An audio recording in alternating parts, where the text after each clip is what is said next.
Hello everyone, how are you. I hope कि आप सभी बहुत अच्छे होंगे। तो आज हम लोग बात करने वाले हैं अपने सब्जेक्ट की, दैट इज क्रिया शारीर। बहुत सारे स्टूडेंट सोच रहे होंगे सर लेक्चर्स बहुत स्लो आते हैं, 3 दिन में 2 दिन में। ठीक है, तो आज बात करते हैं इसकी भी।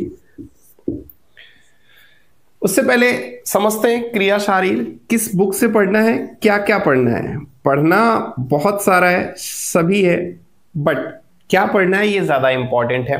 तो वही हम लोग बात करने वाले हैं कि अभी तक जो लेक्चर्स आ रहे थे, मैं देख रहा था कि काफी सारी चीजें क्या है नई सिलेबस के हिसाब से बदल चुकी हैं, लेकिन जो मेरे लेक्चर्स थे वो मैं अभी तक वो बुक्स से बना रहा था जो मेरे पास थी। लेकिन अभी हाल फिलहाल में मैं बुक स्टॉल गया तो वहां पर मेरी नजर पड़ गई कि नया जो NCISM का सिलेबस है उसकी एक बुक आई है। तो मैंने वो बुक उठा करके देखी, और जब मैंने वो बुक उठाई तो मुझे समझ में आया कि मैं टॉपिक को बहुत लंबा पढ़ा रहा हूं। अब नए सिलेबस के हिसाब से टॉपिक तो है लेकिन इतना ब्रॉड में नहीं है, बस छोटी छोटी सी चीजें बताई हैं और आगे निकल गए हैं। देखो, नॉलेज लो बहुत अच्छी बात है, लेकिन आपके एग्जाम के हिसाब से नॉलेज लो।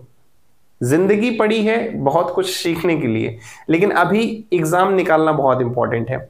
ठीक है, तो इसीलिए जो मैं नई बुक लेके आया हूं दैट इज शरीर क्रिया विज्ञान according to the new syllabus of NCISM for first professional of BMS। I am not advertising, I am not promoting this book. ठीक है, मेरे किसी रिलेटिव की नहीं है, मेरे किसी जान पहचान की नहीं है, इसलिए मैं आप लोगों को नहीं बता रहा हूं। बल्कि ये बुक मैंने इसलिए बताया क्योंकि मेरे पास जो ऑलरेडी क्रिया शारीर की बुक है वो पहले ये थी, that is by doctor Sunil Verma और प्रोफेसर जयराम यादव की। इससे मैंने पढ़ाई करी है।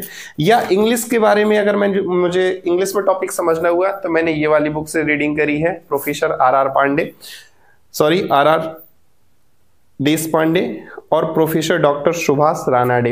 इनकी बहुत अच्छी बुक है इंग्लिश में, तो मैंने इससे थोड़ी बहुत पढ़ाई करी है। लेकिन अभी ये जो बुक आई है ना, इसमें आपको इंग्लिश हिंदी दोनों दे रखा है। ठीक है, और जब मैंने ये बुक पढ़ी तो मुझे समझ में आया कि टॉपिक जो है अब सिर्फ उतना ही पढ़ाना है जितना बच्चों के एग्जाम में आए। बहुत ज्यादा समझना है तो आप पुरानी बुक्स भी पढ़ सकते हैं अगर आपके पास टाइम है। अदरवाइज ऑलरेडी इतना बड़ा सिलेबस है मेडिकल का कि आप एग्जाम के लिए भी पढ़ेंगे तो भी आपके पास बहुत नॉलेज हो जाएगी।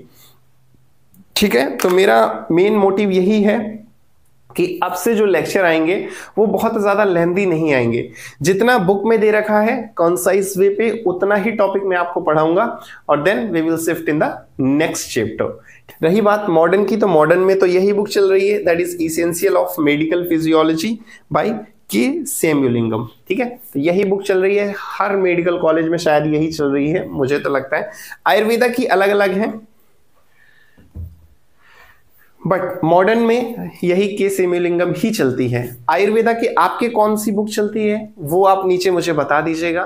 टेलीग्राम पे आप मुझे मैसेज कर सकते हैं या स्क्रीनशॉट भी DM के थ्रू मेरे इंस्टाग्राम पे भेज सकते हैं, ताकि मुझे भी आइडिया लग जाए कि आपके यहाँ कौन सा बुक प्रिफर की जा रही है और आपकी उस बुक में कितना टॉपिक दे रखा है। ठीक है, तो आज का वीडियो बस सिर्फ इसीलिए था, यही समझाना था कि आपको जो भी पढ़ना है वो एग्जाम के पॉइंट ऑफ व्यू से ही पढ़ना है, बहुत ज्यादा डीप स्टडी नहीं करनी है।